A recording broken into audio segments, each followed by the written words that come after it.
Assalamualaikum warahmatullahi wabarakatuh. Waalaikumsalam warahmatullahi wabarakatuh. Selamat siang teman-teman, salam sejahtera bagi kita semua. Rahayu, rahayu, rahayu. Jadi pada siang hari ini teman-teman, kita mendapatkan waktu luang dari Bang Jopo Montro, dan saya pun juga tidak mau menyia-nyiakan kesempatan ini. Jadi pada siang hari ini kita akan membahas satu hal yang mungkin insya Allah bermanfaat bagi kita semua. Untuk itu bagi kalian yang baru bergabung, jangan lupa subscribe supaya kalian tidak ketinggalan informasi-informasi terbaru dari Mbah Kendil Jopo Montro. Jadi langsung saja teman-teman, kita akan membahas terkait dengan aset. Jadi banyak sekali warga negara Indonesia ini yang memiliki banyak aset, baik itu rumah, tanah, sawah, dan lain sebagainya, yang sulit dijual ketika sedang butuh.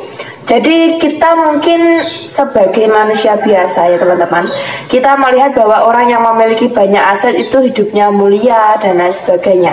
Ternyata banyak sekali teman-teman dari kita bahwasanya mereka ini memiliki banyak sekali aset, Mbak. Tapi bagaimana orang yang memiliki banyak tanah, baik di Kalimantan, di Sulawesi, dan lain sebagainya, itu sampai tidak memiliki motor? Mereka memiliki permasalahan, bah ketika mereka sangat butuh dengan dana, sangat butuh uang, aset ini sulit sekali dijual, bah. Bahkan dia sudah banting harga, misalkan harga 4.000 lebih satu runya, dia sampai membanting harga sampai 3.000, bah, atau 3 juta. Ini gimana menurut pendapat jenengan? Apakah yang menyebabkan permasalahan seperti ini, Mbak? Dan bagaimana cara untuk mengatasinya? Terima kasih.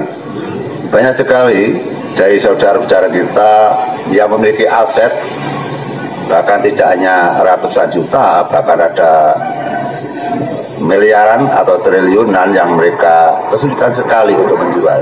Iya. Karena susahnya orang untuk menawarkan atau susahnya orang untuk menjual aset, maka kadangkala mereka melintasi hal-hal yang tidak masuk akal. Artinya mereka melintasi hal-hal yang beraneka ragam, misalkan ragam-ragam ritual, ragam-ragam persembahan, doa, wiridan dan sebagainya, sehingga mereka tujuannya ingin sekali bahwa apa yang dimiliki segeralah bisa cepat untuk dijual, karena memang mereka tertekan kebutuhan-kebutuhan yang sangat penting sekali. Misalkan mereka dikejar-kejar dengan tanggungan bank yang sangat besar sekali, hingga mereka akan disita dan sebagainya, sehingga orang kalau namanya rumahnya disita maka keluarganya akan berantakan, sehingga dia lebih condong menjual asetnya daripada keluarganya berantakan. Iya. Banyak kasus-kasus yang kita pelajari, baik mereka menjual aset yang sangat kecil hingga sedang dan menengah termasuk tinggi, artinya aset yang miliaran atau triliunan, mereka sangat susah sekali. Kita bisa berbicara pada zaman bahwa zaman era yang seperti ini, bahwa ekonomi Indonesia atau global atau ekonomi dunia memang goncang, sehingga kita apabila membutuhkan penjualan, sehingga yang membeli sangat sulit sekali. Bahkan banyak yang menjual daripada orang-orang bos-bos atau juragan-juragan yang membeli tanah, karena mereka juga kena dampak-dampak daripada zaman yang seperti ini. Sehingga kita harus tanggap sasmito, kita harus tahu bahwa yang namanya membeli dengan aset yang sangat besar sekali memerlukan orang-orang tertentu atau orang-orang yang sangat kaya raya sekali. Bahkan orang yang sangat kaya raya sekali atau orang-orang kaya atau orang-orang miliuner, mereka juga kadang dipending untuk tahun-tahun seperti ini. Mereka dihentikan tidak menjual, tidak membeli tanah, agar mereka tidak terdapat dengan ekonomi yang akan menjatuhkan. Iya. Yang pertama. Yang kedua, zaman yang seperti ini bahwa sulitnya untuk mencari pekerjaan, banyaknya pengangguran, kemudian rotase dan mekanisme ekonomi Indonesia pun belum tertata rapi, sehingga orang-orang yang dulunya mapan, orang-orang yang dulunya lancar, dan orang-orang yang dulunya usahanya lancar sekali atau berhasil, mereka di tahun-tahun ini jatuh tersungkur, dan mereka akan sulit bangkit sekali. Apabila mereka sudah tersungkur, maka bangkitnya sangat sulit sekali. Kita kembali kepada titik permasalahan, sulitnya untuk menjual aset, bahwa kita harus tahu yang namanya aset yang sangat besar ataupun yang sangat kecil, itu apabila dijual dengan lancar, itu berkaitan dengan rezeki kita, berkaitan dengan cokro manggilingan, berkaitan dengan nasib kita. Ya, kadang-kala kalau Tuhan atau Allah Subhanahu wa taala memberikan sandiwara hidup kita dibikin sulit, kita dibikin terjepit, kita dibikin susah, kita dibikin murat-marit, atau dibikin dengan konflik-konflik intrik rumah tangga atau permasalahan yang lain, kita tidak bisa menghindar, karena yang dimaksud manusia dengan Tuhan itu tidak sama. Artinya niatnya Tuhan dan niatnya manusia itu tidak sama, bahkan kadang berbeda. Kalau niatnya manusia, segala sesuatunya ada masalah segera diselesaikan. Niat manusia apabila kena masalah, kena musibah, kena kejatuhan daripada usaha, berantakan dan sebagainya, mereka ingin sekali bangkit dan ingin sekali mereka segeralah kembali menjadi normal kembali, dan ingin sekali mereka akan lancar kembali. Namun dengan demikian, bahwa niat manusia atau cita-cita manusia tidak sepadan apa yang dimaksud dengan Tuhan. Kadang kita inginnya apabila jatuh tersungkur segera bangkit, apabila kita miskin segera kaya, apabila kita kelaparan segera kenyang, apabila kita buntu-buntu kita mendapatkan pertolongan dari berbagai macam hal. Namun kadang Tuhan memberikan jalan yang lain, kita dibikin untuk susah bertahun-tahun, bahkan kita diberi cobaan yang lebih. Misalkan kita sudah bangkrutan, kita diberi cobaan lagi anaknya sakit, atau ditinggal istri atau suami, atau bahkan kita diberikan ujian-ujian yang sangat mengerikan sekali. Sehingga dengan ujian-ujian itu biasanya datang apabila kita sudah jatuh tersungkur. Kalau kita sudah jatuh tersungkur, kita sudah keadaan sudah drop, kadang kita sudah goncang, maka biasanya musibah akan hilir mudik datang kepada kita.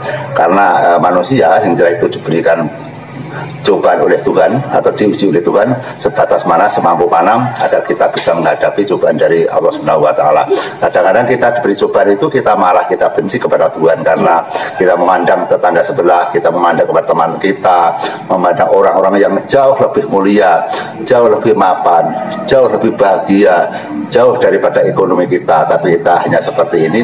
Kadang kita akan misalkan naik motor, beli bensin saja tidak kuat, misalkan kita akan makan saja sudah kesulitan, kita akan membiayai anak saja sampai kita utang-utang secara kemari. Kalau kita melihat pada tetangga kita, mereka lancar sekali, sehingga kita hidup ini seperti kena tekanan-tekanan daripada nasib. Sehingga kita kalau merenungkan secara batiniah atau kita mengamati, kita menghayati kehidupan ini, bahwa sebenarnya orang hidup sangat susah sekali. Saya renungkan saya sendiri secara pribadi, dari kecil hingga tua ini sepertinya susahnya sama bahagianya banyak susahnya. Kita bahagia 1 minggu, kadang 3 tahun 5 tahun kita menjalankan kesusahan.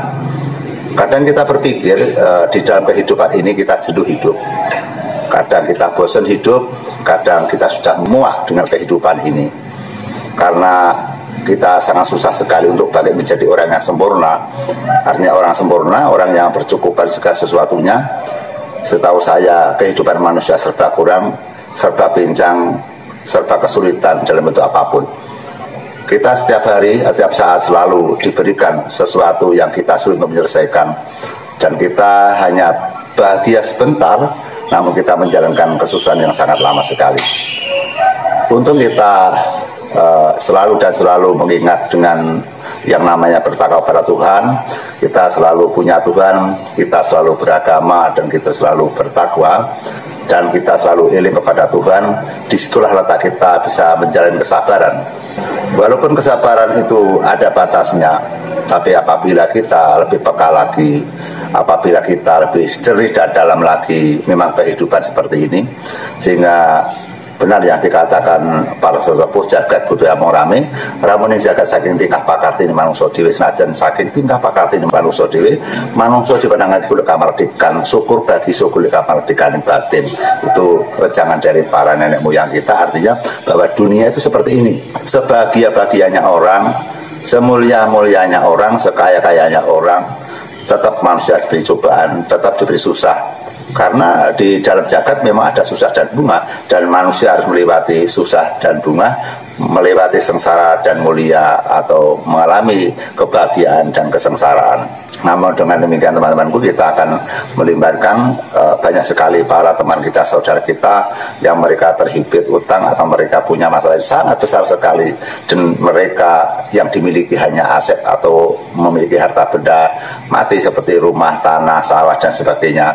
Namun mereka walau memiliki harta yang banyak sekali, misalkan kita punya aset sekitar 3 miliar atau 10 miliar pun, namun apabila kita menjual tidak bisa, maka kita juga tidak punya uang, maka kita tetap tidak bisa nyaru utang, tetap kita tidak bisa menjalankan roda kebahagiaan dan kemuliaan. Karena apa? Karena yang namanya aset itu walaupun kecil pun atau besar pun, maka yang namanya jual beli itu ditentukan dengan nasib-nasib, ditentukan dengan rezeki dari Tuhan, ditentukan oleh anugerah Tuhan, ditentukan oleh Maha Asih dan Maha Penyayang dari Tuhan. Tanpa Tuhan, tanpa Allah memberikan rezeki kepada kita, maka kita sulit untuk menggapai rezeki. Yang namanya kita menjual walaupun harta benda kita sendiri, itu bisa digolongkan dengan rezeki kita, teman-temanku. Sehingga apabila kita menjual tanah, menjual rumah, kadang kita tidak sabar. Kita inginnya, kita butuh, jual langsung laku. Itu yang kita maksud. Namun dengan demikian kadang kita jengkel sekali, kita tawarkan hilir mudik ke sana kemari, sehingga harga yang sangat mahal sekali kita banting dengan harga yang sangat murah, harga yang tidak wajar, itu pun juga tidak laku. Lantas bagaimana kita harus mencari penyelesaian rumah tangga ini? Sehingga kita sering diajak curhat kepada orang lain, kita sering diajak untuk beradu rembuk kepada orang lain, kita sering sekali didatangi teman-teman saudara kita, diajak untuk berbicara, merenungkan, menghayati bagaimana masalah ini bisa selesai. Kita hanya bisa membantu karena kita pun juga manusia yang memiliki kekurangan dan kepincangan dalam kehidupan, teman-temanku. Sehingga orang melihat saya, dianggap saya itu orang yang mulia, orang yang berkecukupan, orang yang sudah mapan dan sebagainya. Tetap kita sama, kita juga seperti teman-teman yang memiliki kesusahan, kesedihan, dan selalu kita juga punya kesalahan dan pelanggaran. Sehingga kita sama dengan anda-anda semua. Setiap harinya kita juga punya kebutuhan, kadang kita juga bisa menyelesaikan, kadang kita juga tidak dapat menyelesaikan kesusahan dan masalah-masalah yang kita dapatkan, yang kita miliki ini. Tentunya kita berusaha, kita jangan sampai menyerah, karena hidup perlu perjuangan, hidup ini perlu usaha yang keras. Sehingga kalau kita sudah berusaha, kita tinggal mengharapkan semoga Tuhan memberikan rahmat kepada kita, kemudian semua masalah kita bisa diselesaikan oleh Tuhan. Kita kembali kepada titik permasalahan. Banyak sekali teman saudara kita, bahkan mereka hanya memiliki aset sekitar dijual hanya 100 juta saja. Mereka tawarkan ke sana kemari, tidak hanya 1 bulan, bahkan ada 10 tahun, dan tempatnya juga strategis. Tapi mereka juga sulit untuk menjual. Mereka juga sudah berdoa secara pribadi, mereka juga menyembungkan kepada Tuhan, bahkan mereka juga melintasi perjalanan ketakwaan yang sangat tinggi. Namun kenapa Tuhan tidak memberikan doa-doa mereka yang menangis dan mereka bersedih dan mereka benar-benar menghamba, tapi itu pertolongan Tuhan sepertinya tidak datang. Mereka sudah bertaubat apapun kesalahannya dan mereka menancapkan bendera keimanan dan ketakwaan. Andai kata tiap malam mereka juga tidak tidur, tapi doa mereka sepertinya tidak menyambung kepada Tuhan, sama sekali tidak ada reaksi, dan mereka seperti tidak laku doanya. Temanku, bahwa kita manusia biasa tidak mampu untuk mengatur dengan kuasa-kuasa Tuhan, sehingga kita jangan sampai marah. Kita selalu mengoreksi kepada nilai-nilai atau tinggi rendahnya keimanan dan ketakwaan kita. Kita harus menilai kedekatan kita dengan Tuhan. Kita harus mengoreksi bagaimanakah caranya kita mengabdi kepada Tuhan. Tentu yang tahu hanya kita sendiri. Apabila kita tergolong orang-orang yang jujur, maka kita harus menyadari bahwa ketakwaan kita, permohonan kita tidak sampai, artinya kita kurang bersih dalam menjalankan beribadah kepada Tuhan. Manusia hanya bisa meminta pada Tuhan, manusia hanya bisa memohon, manusia tidak punya kapasitas dan tidak punya kemampuan apapun. Karena kita bisa melihat bahwa apabila kita punya kemampuan, misalkan kita sakit, kita biasanya bisa berubah sendiri. Kalau kita dicabut nyawanya atau nyawa kita diambil, mestinya kita bisa menolak atas pencabutan itu. Tapi ternyata apabila Tuhan mencabut nyawa kita, kita tidak punya kekuasaan apapun. Artinya kita ini hanya manusia biasa yang benar-benar kehidupan kita ini dikendalikan oleh Sang Pencipta alam. Sehingga becik ketitik oleh ketoro, atau yang dapat diartikan bejo ciloko mulya sengsara, semua itu tergantung kepada kuasa Tuhan. Sehingga apabila kita menjual aset, setidaknya kita harus bersabar. Banyak sekali orang-orang yang tidak bersabar karena mereka inginnya menjual langsung laku. Mereka minta tolong kepada praktisi, minta tolong kepada para ustadz, para kiai dan sebagainya, agar dibantu doanya, agar disembuhkan oleh Tuhan, agar doanya bisa tersambung. Namun ternyata usaha para pintar itu juga gagal total. Sehingga di sini letak Tuhan Maha Welas dan Maha Asih. Tuhan tidak memandang bulu siapa yang meminta asalkan tulus, maka Tuhan akan memberi. Dan semua permohonan manusia belum tentu bisa dijabah, bisa dikabulkan, bisa diridhoi, bisa diterima. Dengan itulah teman-temanku, maka kita yang penting adalah bersabar untuk mengatasi masalah. Kita harus tetap berusaha agar masalah itu bisa selesai. Apabila kita menjual tanah dan pekarangan, kita berusaha secara akal, secara lahir, agar kita bisa mengembangkan penawaran itu bisa didengar oleh semua orang bahwa kita menjual aset, agar orang-orang yang punya uang mereka bisa datang ke rumah kita dan membeli kepada aset kita.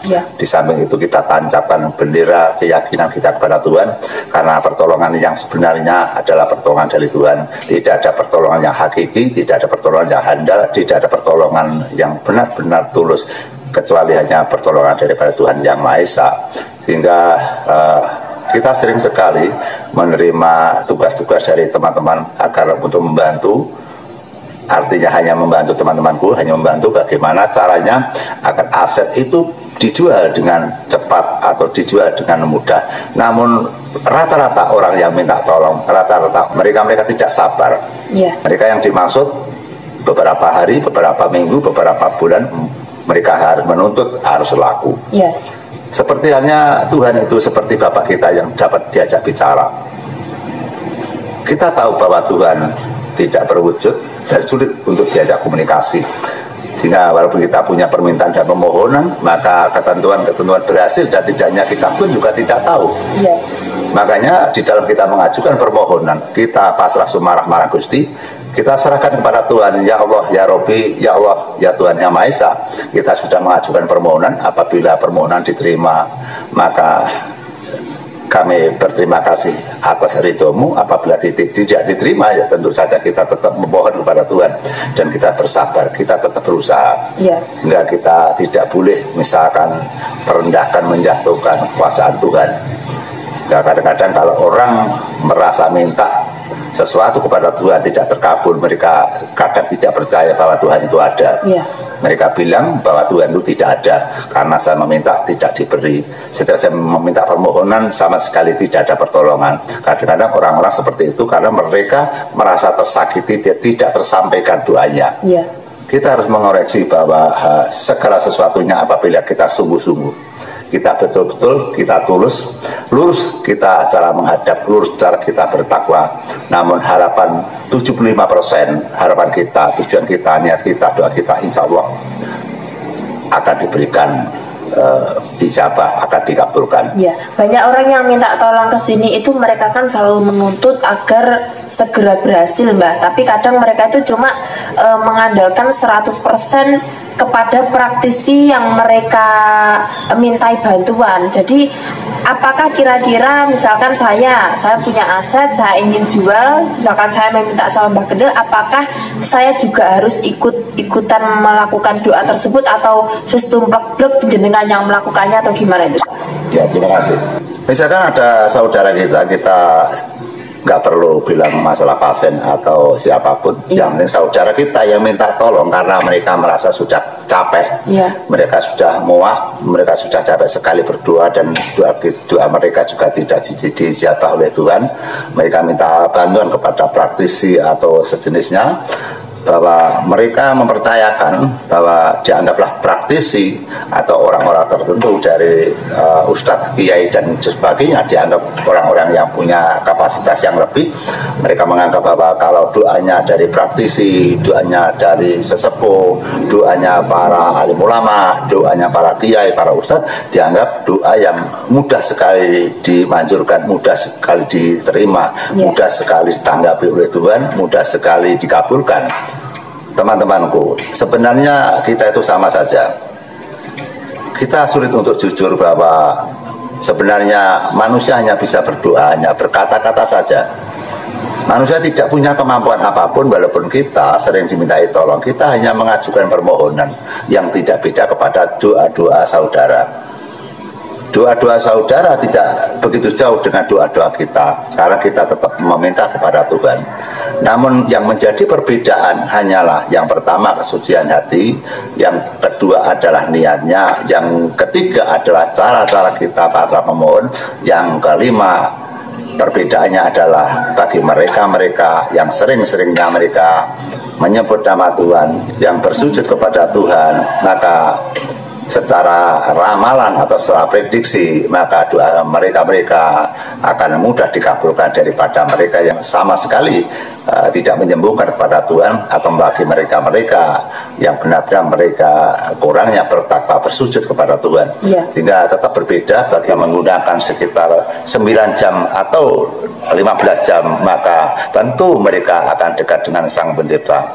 Tentu mereka, doa-doa mereka banyak dikabulkan daripada tidaknya, daripada orang yang jauh dan mereka yang tidak pernah menyebut dengan nama-nama Tuhan, tidak pernah mereka mengagumi Tuhan, tidak pernah mereka merasa bahwa Tuhan bersama kita. Maka bagi mereka-mereka yang benar-benar meyakini dan merasa mereka memiliki Tuhan, mereka memiliki Allah, maka mereka setidaknya seperti doa-doanya sering dikabulkan.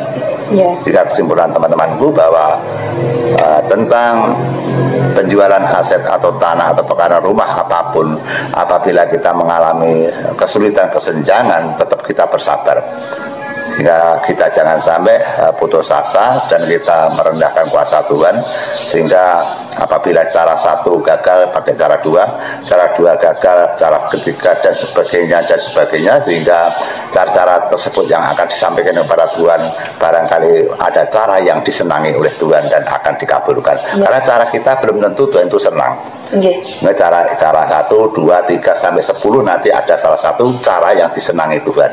Maka apabila kita menjual aset, kita menjual tanah, kita menjual harta benda kita yang memiliki kesulitan, maka pakailah berbagai cara. Yang penting cara yang tidak bertabrakan dengan aturan agama, cara yang tidak bertabrakan dengan kepangeranan, cara yang tidak bertabrakan dengan budi luhur, cara yang tidak bertabrakan dengan negara, cara-cara yang lurus, cara-cara yang baik. Semakin banyak cara, semakin banyak kiat, maka kita ada faktor-faktor hal-hal yang mudah akan dijabah. Semakin cara kita sedikit, semakin kepercayaan sedikit, kepercayaan nipis, usahanya juga tipis, maka harapan pun juga tipis. Sehingga apabila cara-cara sudah kita lakukan, kita hanya menanti dan bersabar. Kita hanya menanti dan bersabar. Sambil kita menanti dan sambil kita bersabar, maka kita menancapkan bendera keyakinan, menancapkan ketakwaan, menancapkan doa-doa kita setiap malam, sehingga kasus-kasus yang kita terima, kasus-kasus yang kita hadapi akan hilang atau akan reda, sehingga semua kasus di muka bumi ini ada disandiwarakan, dibuat oleh Sang Pencipta alam, sehingga selesai dan tidaknya juga kita kembalikan kepada Sang Pencipta alam. Hingga kasus misalkan utang piutang, kasus pembunuhan, kemudian kasus kecelakaan, kasus kebangkrutan, semua itu adalah merupakan sandiwara Tuhan. Maka kita hanya kembalikan kepada Sang Pencipta, kita minta agar kasus-kasus bisa dihilangkan, dan kita akan menerima dengan kehidupan yang tenteram damai, kita menerima kehidupan yang benar-benar mulus dan sejahtera. Maka dari itu banyak sekali teman-teman yang WA kepada kita bahwa mereka sudah gadok, mereka sudah mantok, mereka sudah muak dengan usaha-usaha dalam bentuk usaha secara lahir dan secara batin, namun hasilnya gagal. Saya tandaskan bahwa tetap kita usaha teman-temanku, sehingga kita tidak usah menyerah, pakai jalan-jalan untuk cara-cara, misalnya cara 1, cara 2, cara 3, cara 4, cara 5, cara 6, sampai cara 9, cara 10, apabila cara 1 sampai cara 10, nanti insya Allah salah satu cara nanti akan dipilih oleh Tuhan, akan disenangi oleh Tuhan, akan dipilih oleh Allah, dan cara yang Anda sajikan nanti akan bisa menyelesaikan dengan kasus-kasus Anda, termasuk kasus-kasus penjualan aset dan sebagainya. Terima kasih. Ya teman-teman, jadi itulah pembahasan kita pada siang hari ini. Ini sudah beduk Mbah istilahnya. Ya. Kita akan masuk ke sholat duhur. Ya. Jadi kita akan cukupi sekian teman-teman. Sebenarnya masih banyak lagi yang akan kita bahas terkait penjualan aset ini. Ya. Secara luas kita bisa menghabiskan banyak waktu. Untuk itu teman-teman, bagi kalian terus ikuti video Mbah Gendel supaya kalian tidak ketinggalan informasi-informasi terbaru dari Mbah Gendel. Mbah Gendel mungkin ada tambahan lain, Mbah? Setiap masalah pasti ada penyelesaian. Asalkan mereka sungguh-sungguh untuk menyelesaikan. Tentang bertakwa, beriman, beribadah merupakan alat untuk mendekatkan diri kepada Sang Pencipta. Apabila kita sudah bisa berdekatan dengan Tuhan atau dengan Allah SWT, maka setidaknya senantiasa permasalahan kita akan diredakan atau akan dihilangkan oleh Sang Pencipta alam. Terima kasih. Ya teman-teman, cukup sekian teman-teman. Apabila ada kurang lebihnya, kami mohon maaf yang sebesar-besarnya. Wassalamualaikum warahmatullahi wabarakatuh. Waalaikumsalam warahmatullahi wabarakatuh. Amin, amin ya rabbal alamin.